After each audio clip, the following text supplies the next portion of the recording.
Advance maths के कुछ ऐसे टॉपिक होते हैं जो कि लगभग लगभग हर एग्जाम में दिखते हैं, और जब दिखते हैं तो सब कुछ नया लगता है। अगर हमने सही से पढ़ाई नहीं करी है तो वो बिल्कुल डिफरेंट लगता है और हम लोग क्वेश्चंस नहीं कर पाते एग्जाम हॉल में। मैं एक ऐसे टॉपिक का चयन कर रहा हूँ और उस टॉपिक का कंप्लीट कॉन्सेप्ट मैं आपको प्रोवाइड कर रहा हूँ इस वीडियो में केवल 10 मिनट के अंदर। यह सभी परीक्षाओं के लिए इंपॉर्टेंट है, खास करके मैंने इसको बीपीएससी और सीटेट जूनियर के लिए बनाया है। टॉपिक देख रहे हैं बोर्ड पर, टैंजेंट, स्पर्श रेखा। स्पर्श रेखा के बारे में जानते हैं। स्पर्श रेखा से संबंधित रिलेटेड जितने भी क्वेश्चंस होते हैं उसको हल भी करते हैं। तो सबसे पहले आप स्पर्श रेखा के बारे में जान लीजिए क्या होता है। कुछ फिगर से बहुत कुछ रियलाइज हो रहा होगा आपको, लेकिन फिर भी मैं चाहूंगा कि थोड़ा सा एक्सप्लेनेशन इसका मेरे से समझिए। एक सर्कल लीजिए, सर्कल जिसका अपना एक सेंटर होता है, जिसकी अपनी रेडियस होती है, डायमीटर होता है, इसका सर्कमफेरेंस होता है, इसकी एरिया निकाली जा सकती है, इसमें आर्क लेंथ सोची जा सकती है, इसमें टैंजेंट सोचा जा सकता है, इसमें कॉर्ड सोचा जा सकता है, इसमें सेक्टर सोचे जा सकते हैं, इसमें बहुत कुछ पॉसिबल है।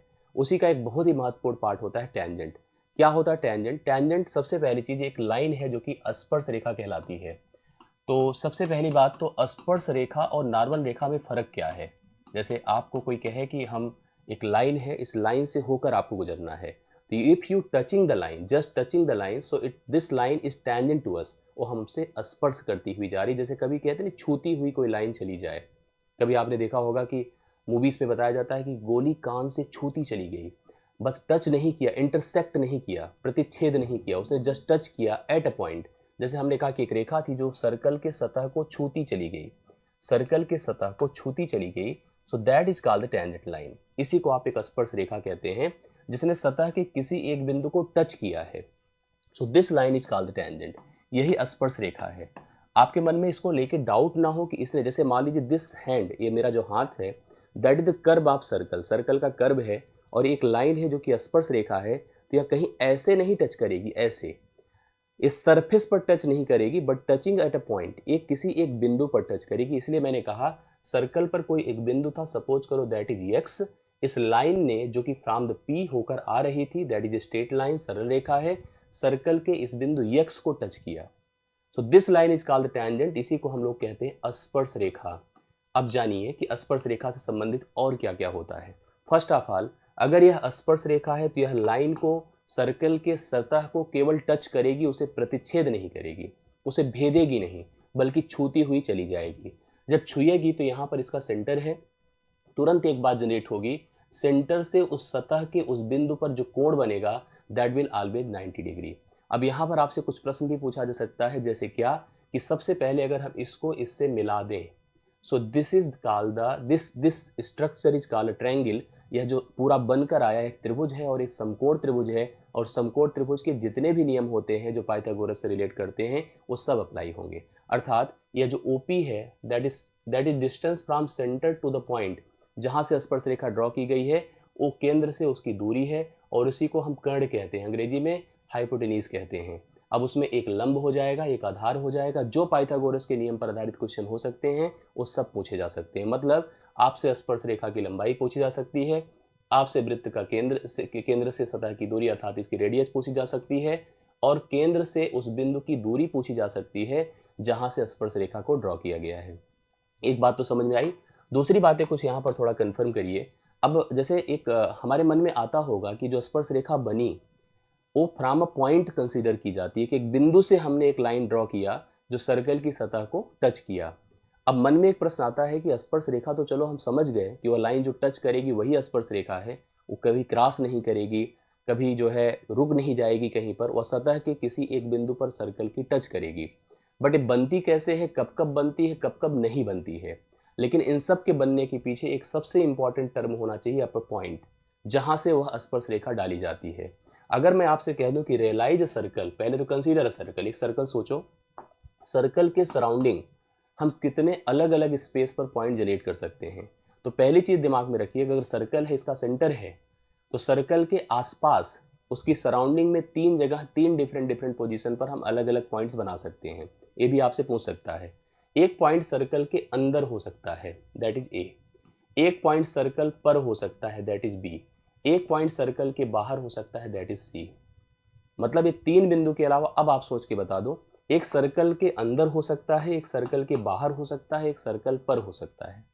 इन तीनों बिंदुओं से सर्कल पर हम टेंजेंट ड्रॉ करने की कोशिश करते हैं, सोचते हैं।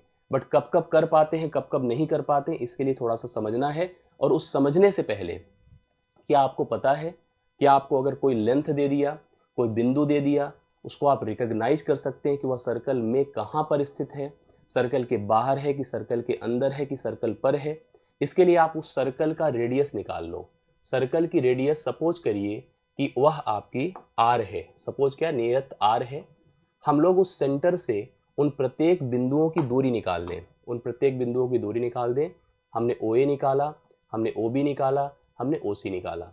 और यहीं पर मैं आपको बता दूं कि हम अगर किसी बिंदु को सेंटर से कंपेयर करें तो हम डिसाइड कर सकते हैं कि वह जो है सर्कल के अंदर है कि बाहर है कि सर्कल पर है। फिर ध्यान सुनिएगा, हम यहाँ पर कंपेयर कर रहे हैं इफ ओ ए मतलब the distance of from centre to the first point, that is O ए।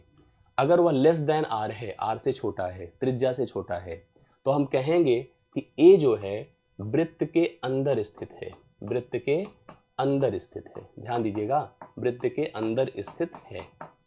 ये पहला पार्ट हो गया। दूसरी बात, इफ, सेकंड देखिएगा, इफ ओ बी मतलब from this to this length, O B equal to R है, आर मतलब त्रिज्या के बराबर है, तो हम कहेंगे बी जो है वृत्त पर स्थित है, वृत्त पर स्थित है, वृत्त पर स्थित है, वृत्त पर एग्जिस्ट करता है। अब तीसरी कंडीशन देखिएगा, इफ ओ सी मतलब this length O C, if O C is greater than are है, आर से बड़ा है, त्रिज्या से बड़ा है, तो कह सकते हैं कि सी वृत्त के बाहर स्थित है, वृत्त के बाहर स्थित है। अब हमने एक चीज जाना है कि हम कभी टेंजेंट ड्रॉ करेंगे तो फ्रॉम अ पॉइंट करेंगे, तो जो तीन अलग अलग पॉइंट्स बनकर आए, इनसे हम कितने टेंजेंट बना सकते हैं, ये जानने की कोशिश करिए। तो आपको सबसे पहले मैं कोशिश करने की कहूँगा कि आप एक चलो सर्कल ले लो, और आपको मैं सेंटर उसका दे देता हूँ, और सेंटर चलो ओ है, इसकी अपनी रेडियस है, ये सब बातें तो फिक्स है, उसके साथ लाइन है। अब मैंने कहा चलो यहाँ पर एक बिंदु है ए, आप यहाँ से टेंजेंट ड्रॉ करने की सोचो। मैंने तमाम कोशिश करी, इधर से इधर से इधर से, ऐसे वैसे, बट कोई भी टेंजेंट मैं ड्रा नहीं कर पाया। एक पॉइंट आपको करना चाहिए क्या, कि वृत्त के अंदर, वृत्त के अंदर स्थित स्थित बिंदु से कोई भी स्पर्श रेखा, कोई भी स्पर्श रेखा नहीं बनाई जा सकती। ठीक है, बनाई जा सकती। No tangent can be drawn from a point that is inside the circle. अगर कोई बिंदु सर्कल के अंदर है तो उससे हम कोई भी टेंजेंट नहीं ड्रॉ कर सकते हैं। यह इट्स अ फैक्ट, ये आपको जानना चाहिए। दूसरी बात आप देखिए, मैंने कहा फिर से अपने पास सर्कल है। अब सर्कल का सेंटर है, उसकी रेडियस है, एवरीथिंग इज एग्जैक्ट। अब मैंने कहा कि अपने पास एक वृत्त पर बिंदु है, दैट इज बी। मैंने आपसे कहा कि इस पर टेंजेंट ड्रॉ करो, आप तुरंत इससे क्या कर सकते हैं, एक टेंजेंट ड्रॉ कर सकते हैं। ठीक है, एक टेंजेंट ड्रॉ कर सकते हैं।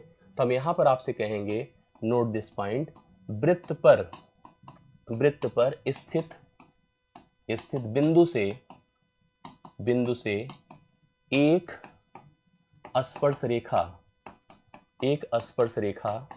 बनाई जा सकती है, बनाई जा सकती है।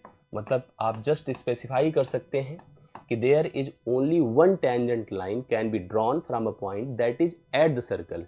जो सर्कल पर स्थित है वहां से एक स्पर्श रेखा आप ड्रॉ कर सकते हैं। टेक द थर्ड वन, तीसरे पर आइए। ये सर्कल है, सर्कल का अपना सेंटर है और उसका अपना रेडियस है, सब कुछ उसी तरह से है। मैंने कहा एक बिंदु है that is outside the circle, take it P, P है। मैंने कहा इससे टेंजेंट बनाओ, तो टेंजेंट बना, देखिए ए बना और ए बना। There are the two tangent, दो टेंजेंट ड्रॉ करे जा सकते हैं। तो यहां पर नोट बनेगा कि वृत्त के बाहर स्थित बिंदु से दो टेंजेंट मतलब स्पर्श रेखा जिसे आप कह सकते हैं स्पर्श रेखा बनाई जा सकती है, करेक्ट। दो टेंजेंट अर्थात दो स्पर्श रेखा हम लोग वृत्त के बाहर स्थित बिंदु से बना सकते हैं। अब यहीं से हमें कुछ प्रॉपर्टीज सीखनी पड़ेगी, जाननी पड़ेगी। सबसे पहले आपने इस बात को तो एक्सेप्ट किया था कि अगर कोई सर्कल है, सर्कल का अपना सेंटर है, सर्कल पर कहीं से किसी बिंदु से होकर एक स्पर्श रेखा आई, सेंटर से हमेशा वह इस पर समकोण बनाएगी, 90 डिग्री का कोण बनाएगी। It's you can say another thing, it's a distance from centre to the tangent. मतलब स्पर्श रेखा की केंद्र से जो दूरी होगी, और दूरी हमेशा दिमाग में रखिएगा इन ज्योमेट्री, द दूरी मतलब distance is the length that is perpendicular to the point on the line. मतलब उस बिंदु से, जैसे अगर आपके कमरे में छत पर देखिए, यहाँ पर आपकी सीलिंग पर एक फैन लगा है, हम कहें पंखे से फर्श की दूरी क्या है, तो अगर मान लो हम फर्श पर अलग अलग चेयर लेके बैठे हैं, तो distance from fan to the surface या टू द फ्लोर क्या होगी बताइए? क्या सबकी अलग अलग होगी? नहीं, फ्लोर की डिस्टेंस वह रेखा होगी, वह लाइन होगी जो उस फ्लोर पर समकोण बनाएगी। सेम वही हम कह सकते हैं कि अगर सेंटर से हम टेंजेंट की दूरी बनाना चाहें, तो दूरी वही रेखा होगी जो इस पर समकोण बनाएगी, और समकोण बनाएगी तो हमेशा वह उसकी दूरी भी कहलाएगी और रेडियस भी कहलाएगी। करेक्ट है, और रेडियस भी कहलाएगी। इस बात को तो दिमाग में रख ही लीजिए, इस पर जो प्रश्न बन सकते हैं आप उसको कर ही सकते हैं। अब दूसरी बात यहाँ पर इंपॉर्टेंट समझिए, अगर हमने कहा कि अब टेंजेंट बनने की एक लाइन की स्थिति तो कन्फर्म है आप लोगों के पास। दूसरी कंडीशन देखिए, अगर सपोज करो कि हमने लिया एक सर्कल, उसका अपना सेंटर है, उसका अपना रेडियस है, एक बिंदु है, सपोज करो पी है, पी ने इससे एक टेंजेंट यहाँ पर ड्रॉ किया, इससे एक टेंजेंट यहाँ पर ड्रॉ किया, ये पी ए है और ये क्या है? पी बी है। करेक्ट है, ये पी ए है और पी बी है। टेक इट ओ, यहाँ पर ओ है। अब आप समझो कि सबसे पहली बात, जैसे मैंने वहाँ पर बताया कि सेंटर से इसके सरफेस पर अगर मिलेगा तो समकोण बनाएगा, ये भी निश्चित है कि यहाँ पर भी समकोण बनाएगा, यहाँ पर भी निश्चित है समकोण बनाएगा। तो अगर देखा जाए तो पी ए ओ बी एक क्वाड्रिलेटरल बन जाएगा, चतुर्भुज बन जाएगा। मतलब सोचोगे तो पी ए ओ बी एक क्या है बताइए? एक चतुर्भुज है, एक चतुर्भुज है। और चतुर्भुज के बारे में आप जानते हैं कि उसके सभी अंतःकोणों का जोड़, मतलब हम लिख सकते हैं व्हाट, कि angle P plus angle A plus angle O plus angle B will always be equal to 360, क्योंकि किसी भी चतुर्भुज के चारों अंतःकोणों का जोड़ 360 होता है। और उसमें भी एक बात तय हो गई कि यहाँ पर यह जो एंगल है 90 है और यह भी 90 है। तो इसका मतलब कन्फर्म है कि this and this both become 180 degree. मतलब अगर हम इन दोनों को ऐड कर दें, मतलब यहाँ से एक बात कन्फर्म हो गई कि angle P plus angle O is equal to 180 degree. ये बात आपकी कन्फर्म हो गई, ये दोनों आपके जुड़कर 180 होंगे। मतलब इन केस अगर कभी आपको यह एंगल दे दिया 60 डिग्री तो तय है वह 120 होगा। करेक्ट है। इस तरह से कभी भी आपसे पूछ सकता है यह एंगल अगर 150 दिया है या 30 होगा। इन दोनों का सम हमेशा 180 डिग्री के इक्वल होता है। इसको एकदम क्लियर कर लीजिए, समझ लीजिए।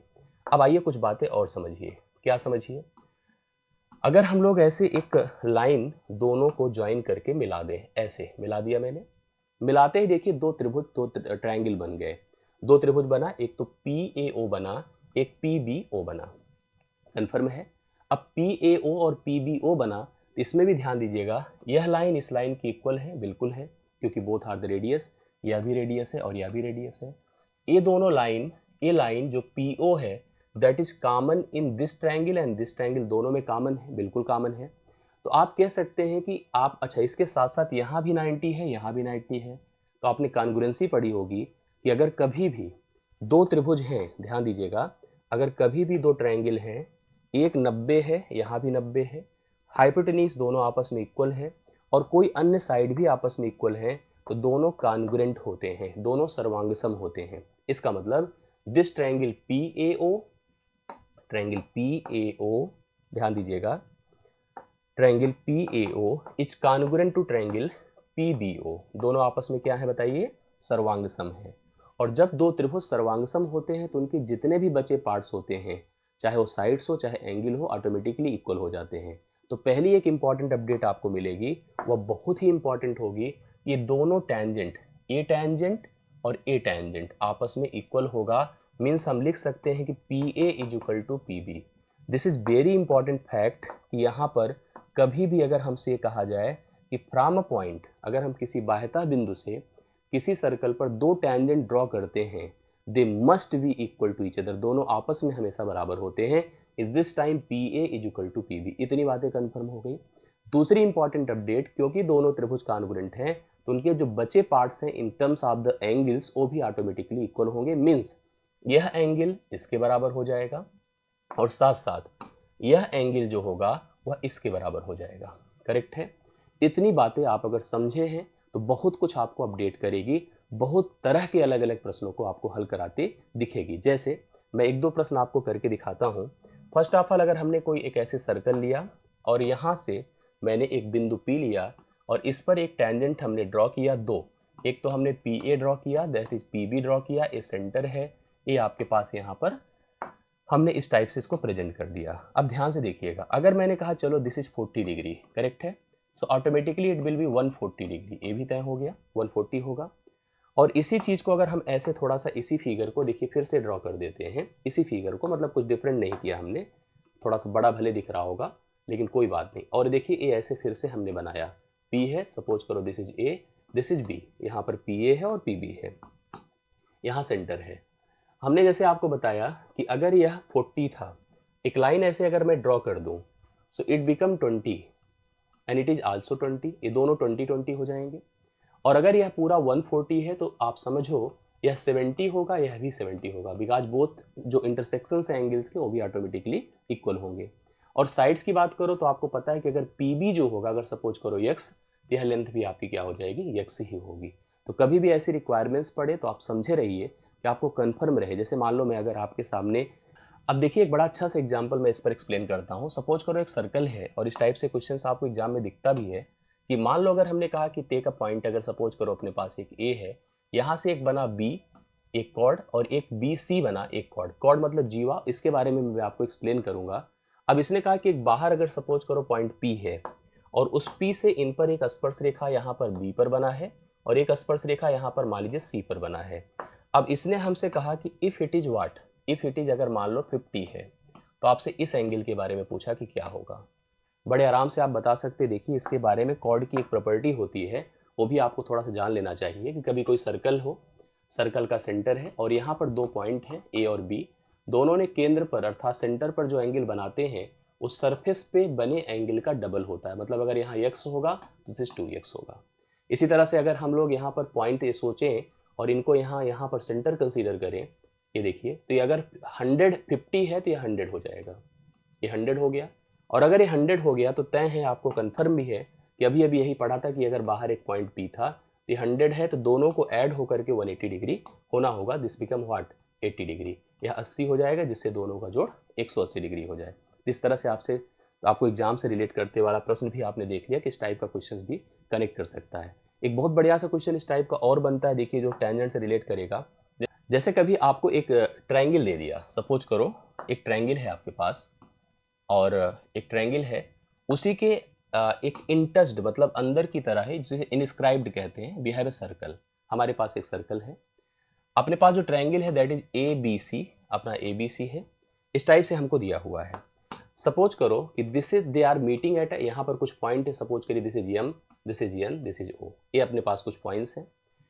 अगर हमको मेंशन किया कि यह 8 सेंटीमीटर है, यह 7 सेंटीमीटर है एंड दिस इज 4 सेंटीमीटर, और आपसे कहे कि हमसे बताओ हमको कि perimeter of triangle, perimeter of triangle ABC, ABC का पेरीमीटर अर्थात परिमाप क्या होगा त्रिभुज का। तो किसी भी त्रिभुज या किसी भी फिगर का जो परिमाप होता है उसकी सभी भुजाओं का जोड़ होता है। तो अगर सभी भुजाएं हमको फाइंड करनी है तो AB हो, BC हो, AC हो। इसको कैसे डिफाइन करते समझिए। हमने कहा अगर A एक पॉइंट है, इसने जाके M पे मीट किया, यहाँ पे टच किया, तो जैसे अभी कॉन्सेप्ट पढ़ा हमने, ये outside the point touching the circle, ये टच किया तो this length will equal to this length. Same वही कॉन्सेप्ट, अगर यह 4 है तो दिस विल आल्सो 4, ये भी 4 हो जाएगा। ऐसे अगर ये भी आउटसाइड पॉइंट है तो ये भी तो टेंजेंट दो बने, 8 है तो ये भी 8 हो जाएगा। अगर ये C है तो यह 7 है तो यह 7 हो जाएगा। और पेरीमीटर अगर फाइंड करना है तो take this length AB that is 12, ये पूरा 12 हो गया, 8 7 15 हो गया एंड 7 4 11 हो गया। अब पेरीमीटर फाइंड करना है तो 12 प्लस 15 प्लस 11 27 हो गया, 37 से 38 आ गया, 38 सेंटीमीटर इसका क्या हो जाएगा बताएं, पेरीमीटर हो जाएगा। ऐसे ही त्रिभुज पर नहीं, क्वाड्रिलेटरल पर भी पूछ लेता है और इस टाइप का क्वेश्चन आपको कई बार एग्जाम में दिख जाता है। जैसे अब अगर मान लो हम लोग एक बार ट्रायंगल का ही एक क्वेश्चन देखिए, जैसे आपके सामने एक प्रश्न आया तो आप कैसे इसका सोल्यूशन करेंगे। कहा गया त्रिभुज ABC में एक अंतःवृत्त खींचा गया है, देख पा रहे हैं आप लोग, यहाँ पर एक अंतःवृत्त खींचा गया है और उसके बाद जिसकी भुजाएं ए बी बराबर 10 हैं, बी सी बराबर 8 हैं, सी ए बराबर 12 हैं के रूप में दी गई हैं, जैसा कि चित्र में दर्शाया गया है। A D into B F आपसे पूछा गया है, A D into B F क्या हो जाएगा। तो आप इसको आराम से डिसाइड कर सकते हैं, बता सकते हैं कि क्या इसका सिस्टम है, कैसे इसको डेवलप कर सकते हैं। तो मुझे लगता है जो टेंजेंट की बेसिक चीज़ें हैं मैंने आपको बता दी। अब इस पर आती है बात प्रैक्टिस की। तो क्या आपको लगता है कि प्रैक्टिस करानी चाहिए? इसके लिए आप खुद ही कमेंट्स करिए और अच्छा लगा हो तो वीडियो को लाइक ज़रूर कीजिए। बाकी आपके कमेंट्स फीडबैक का इंतजार रहेगा। अगर सच में आपको लगता है कि प्रैक्टिस की नीड है तो मैं इसका एक प्रैक्टिस सेशन जरूर करा दूंगा, जिसमें टेंजेंट्स के और भी जो इंपॉर्टेंट पार्ट्स हैं वो भी एग्जाम से रिलेटेड आपको टच करा दूंगा। तभी मेरी तरफ से इतना ही। बहुत बहुत धन्यवाद। Thank you so much.